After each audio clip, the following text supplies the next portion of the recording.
Hey, what's good? Coach Colin Castella, and welcome to another video where today I'm going to give you 3 secrets to help you dominate any 1v1 matchup.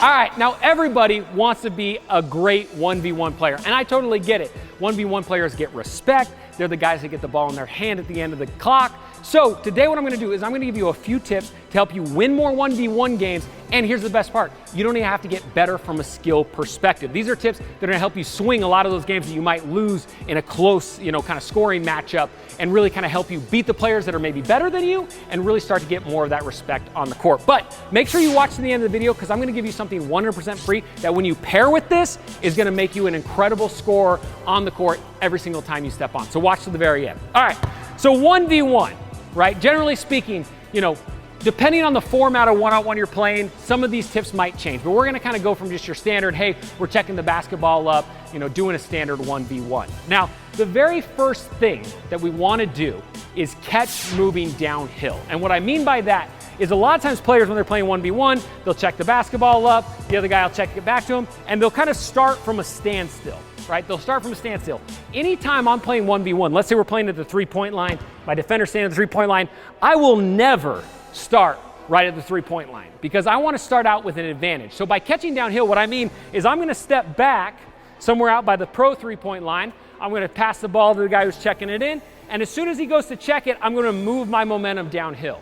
Just by doing this, just by stepping into my catch, it already gives me momentum that I can use against him. So now think about this. If I'm moving downhill and I had a jab step, now I've really got big time momentum. If I'm having downhill and I use a ball fake, now I've got big time momentum. The players that don't do this are the players that make it a lot harder on themselves. In fact, I do it so much that when I'm playing 1v1 with my buddies, they won't even check me the ball anymore. You know what I mean? They'll kind of be like, no man, hey, come up, you gotta step up, Because they know if I get that momentum, they're dead to rights. I can hit step backs, I can hit hesitations, I can get them on their heels as soon as I touch the basketball, so I've already got that momentum, right? I've beat Division I basketball players that I train, 10-0 just from doing this alone. So it's huge. Just by adding a little momentum downhill, you can really get them moving and you can get them out of position. Just enough room for a jumper, just enough room to get by them, right? So get moving downhill. That's tip number 1 that can win you a lot more 1v1 games because all your shots get that much easier because you're starting with an advantage. All right, so strategy number 2 is pump or jab. Basically, the rule is this. Anytime you get the ball out of a check, you immediately either jab step or pump.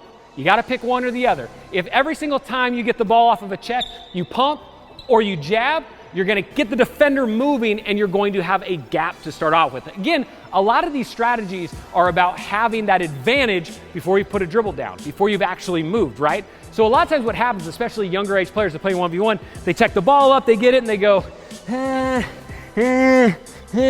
then maybe their first dribbles away from the defender like this, they haven't accomplished anything, right? So if you have the rule, pump or jab, every single time you catch the ball, you immediately pump or you immediately jab, or sometimes you can combo the two together, you're automatically going to have an advantage. And I promise you, if you get the defenders moving, you're probably gonna get a lot of great looks. Now here's the question, you go, well, should I use a pump, should I use a jab? You can definitely mix it up, but a lot of times you can use what's more fitting to your game. If you're a good shooter and the defender knows you're a good shooter, a pump fake's probably gonna work better than a jab step, right? If you're a really kind of fast, athletic driver who's maybe not that great of a shooter, a jab step's probably a better option to start out with. We want to kind of do what's most believable for the defense. So pump or jab, if you can do one of those two every time you touch the ball, immediately when you touch the ball without taking a 1 Mississippi to pause, it's going to help you have an advantage every time you start on offense. All right, so another strategy that's going to help you score a lot more points in one-on-one is take the first shot available. Let me repeat that. Take the first shot available. I can't tell you how many times I've seen young players or even high-level players playing one-on-one. They get a pretty good look. Maybe it's like on a scale of 1 to 100 of good looks, it's like a 70. They pass it up, and then they end up getting a worse look because the defender recovers. Now they maybe use their dribble limit or however you're playing, right? And then you end up getting something worse. So what you want to work on is getting quick shots up on offense.